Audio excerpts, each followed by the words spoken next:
Hoy es viernes y como no podía ser de otra manera, hoy tenemos un videazo cargado de informaciones polémicas y de último momento, que seguro a más de uno le interesará conocer.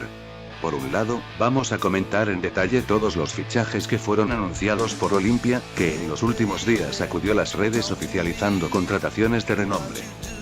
También vamos a arrojar luz sobre el caso de Miguel Almirón, que sigue con un pie y medio afuera del Newcastle, y la gran controversia que generaron las fuertes declaraciones de Ricardo El Moño Tabarelli, quien no tenía nada mejor que hacer que salir y atacar con todo a Jan Fernández, arquero de Cerro Porteño, así que sin más, comencemos de una vez. Los fichajes de Olimpia para el 2025. Tras semanas de especulaciones, Olimpia finalmente hizo oficial los fichajes para la vigente temporada, anunciando hasta casi una decena de contrataciones que conoceremos a continuación. Empezando por el arco, el decano hizo oficial el regreso del arquero Marino Arzamendia, quien regresa al club tras una destacada temporada al servicio del Chacarita Juniors en el ascenso del fútbol argentino.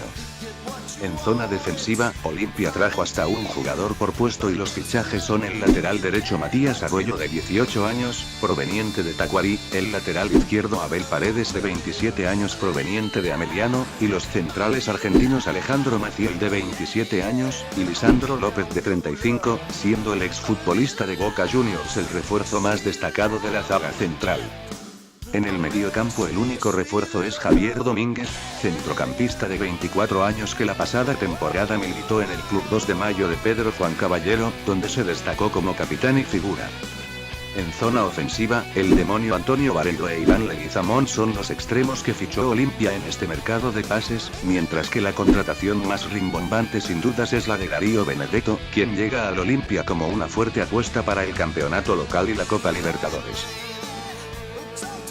Además de eso, Olimpia compró el 50% del pase del lateral izquierdo Tobías Morínigo, uno de los jugadores más prometedores del país, con lo cual el cuadro dirigido por Martín Palermo, se aseguró un muy buen plantel para el 2025, tras muchos años sin poder armar plantillas de nivel, así que ya veremos de qué manera el Titán administra su plantilla para esta temporada, en procura de revalidar el título a nivel local, y dar pelea en la Copa Libertadores. Lamentables declaraciones del Moño Tabarelli.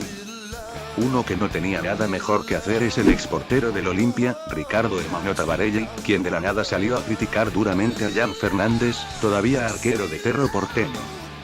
Con la lengua bien afilada y un vocabulario callejero fiel a su estilo, el histórico portero franjeado achacó con dureza a su colega, a quien tildó de ser un arquero sobrevalorado, y que ni siquiera posee las habilidades técnicas que debería tener un portero. Escuchemos a continuación sus palabras. Y hoy tenés que manejar, el arquero tiene que ser un jugador más, así tal cual como dije recién, ¿verdad? Se tiene que adaptar y cada vez le están arrinconando más al arquero, ¿verdad?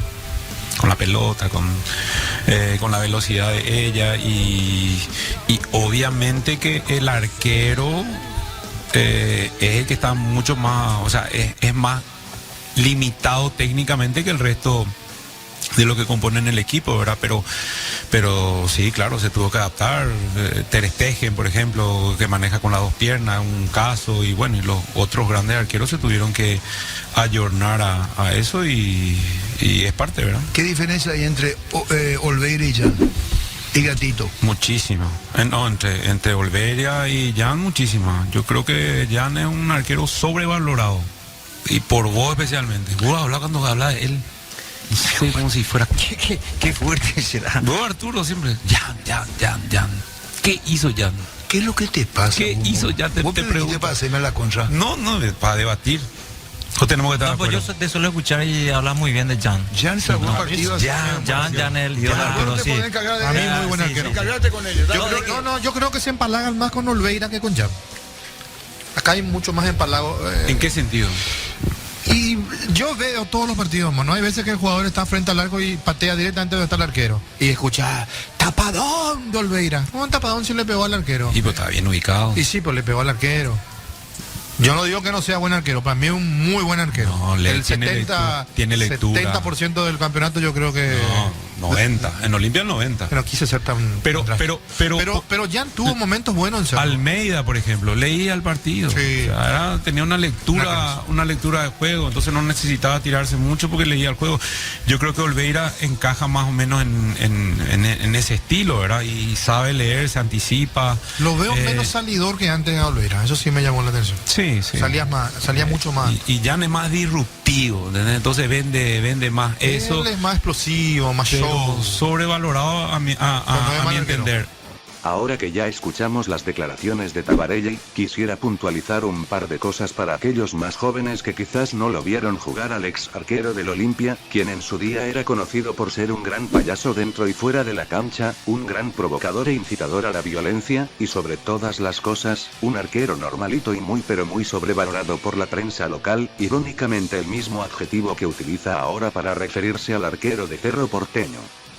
Ricardo Tabarelli era conocido por ser un arquero bastante mediocre, que siempre quedaba expuesto en los clásicos contra Cerro Porteño donde siempre resultaba humillado y goleado, y también en la selección nacional, donde se cansó de hacer grandes cagadas en partidos importantes, como por ejemplo el debut de Paraguay en el Mundial 2002, y si quieres saber de lo que estoy hablando, te invito a que lo investigues por tu cuenta, ya que no puedo mostrarte las imágenes por una cuestión de derechos de autor. Incertidumbre con Miguel Almirón. Por último pero no menos importante vamos a abordar el caso de Miguel Almirón, ya que en los últimos días se generó mucha confusión con respecto al futuro del jugador del Newcastle, cuando fue visto viajando a los Estados Unidos, asunto que desató un montón de especulaciones con relación a un posible fichaje de Almirón con el Charlotte Football Club de la MLS. No obstante, si bien su representante se encargó de desmentir los rumores, fuentes especializadas en el mercado como el periodista Germán García Groba, vuelven a informar que el Charlotte es el equipo que más cerca está de hacerse con los servicios del internacional paraguayo, quien fue relegado a un segundo plano en el Newcastle, y si bien la idea del compatriota es continuar en Europa, lo cierto y concreto es que según informan medios internacionales, el destino más próximo de Almirón está en la MLS, donde Charlotte está dispuesto a desembolsar una importante suma de dinero con tal de satisfacer las exigencias del jugador de 30 años, que de acuerdo al ex entrenador de la selección paraguaya, Gerardo el Tata Martino, Almirón no perdería ritmo de competencia en caso de cambiar Europa por la MLS. En definitiva no hay mucho más para agregar, si eres hincha de Olimpia hazme saber en comentarios qué opinión te merece la plantilla conformada para este año, y si estás de acuerdo con las palabras del Mono Tabarelli sobre Jan Fernández. Lo dicho, no quiero alargar más la cosa, y como te digo siempre yo soy Jaguarete, gracias por estar ahí, y nos vemos en un próximo video.